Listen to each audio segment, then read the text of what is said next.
ರಾಜ್ಯದ ಎಲ್ಲಾ ತಾಲೂಕು ಕೇಂದ್ರಗಳಲ್ಲಿ ಕೆಂಪೇಗೌಡರ ಜಯಂತಿ ಆಚರಿಸಲು 1 ಲಕ್ಷ ರೂಪಾಯಿ ಮತ್ತು ಪ್ರತಿ ವಿಧಾನಸಭಾ ಕ್ಷೇತ್ರದಲ್ಲಿ ಕೆಂಪೇಗೌಡರ ಬಗ್ಗೆ ವಿದ್ಯಾರ್ಥಿಗಳಿಗೆ ವಿಚಾರ ಸಂಕಿರಣ ಏರ್ಪಡಿಸಲು ಕ್ಷೇತ್ರ ಶಿಕ್ಷಣಾಧಿಕಾರಿಗಳಿಗೆ 1 ಲಕ್ಷ ರೂಪಾಯಿ ನೀಡಲಾಗುವುದು ಎಂದು ಉಪಮುಖ್ಯಮಂತ್ರಿ ಡಿಕೆ ಶಿವಕುಮಾರ್ ಹೇಳಿದ್ದಾರೆ.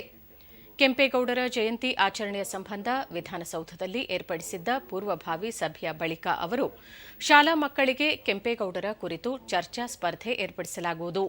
ಸಾಂಸ್ಕೃತಿಕ ಕಾರ್ಯಕ್ರಮಗಳಿಗೆ 20,000 ರೂಪಾಯಿ ಮತ್ತು ತಾಲೂಕು ಕೇಂದ್ರಗಳಿಗೆ 20,000 ರೂಪಾಯಿಯ ಜೊತೆಗೆ ಹೆಚ್ಚುವರಿಯಾಗಿ 1 ಲಕ್ಷ ರೂಪಾಯಿ ನೀಡಲಾಗುವುದು. ಜಿಲ್ಲಾ ಕೇಂದ್ರಗಳಿಗೆ 50,000 ರೂಪಾಯಿ ನೀಡಲಾಗುತ್ತಿದ್ದು, ಇದನ್ನು ಹೆಚ್ಚು ಮಾಡಲು ಚಿಂತನೆ ನಡೆಸಲಾಗುವುದು ಎಂದು ತಿಳಿಸಿದರು. ನಾಡಪ್ರಭು ಕೆಂಪೇಗೌಡರ 515ನೇ ಜಯಂತ್ಯೋತ್ಸವವನ್ನು ಅರಮನೆ ಮೈದಾನ ಅಥವಾ ಹೊರಾಂಗಣ ಮೈದಾನದಲ್ಲಿ ಜೂನ್ 27ರಂದು ನಡೆಸಲು ತೀರ್ಮಾನಿಸಲಾಗಿದೆ. ಹುಲಿಯೂರು ದುರ್ಗ, ಮಾಗಡಿ, ಆವತಿ ಸೇರಿದಂತೆ ಬೆಂಗಳೂರಿನ ಎಲ್ಲಾ ದಿಕ್ಕುಗಳಿಂದ ಪ್ರತಿ ವರ್ಷದಂತೆ ಗೋಪುರ ಮತ್ತು ಜ್ಯೋತಿಗಳ ಮೆರವಣಿಗೆ ನಡೆಯಲಿದೆ ಎಂದರು.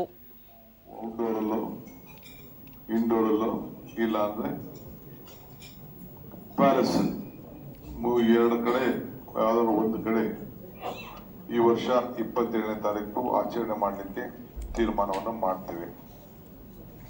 ಪ್ರತಿ ವರ್ಷ ಬಂದಂತೆ 6 ಕಡೆಯಿಂದ ಗೋಪುರಗಳು ಬರ್ತದೆ. ಹುಲಿಯೂರು ದುರ್ಗ,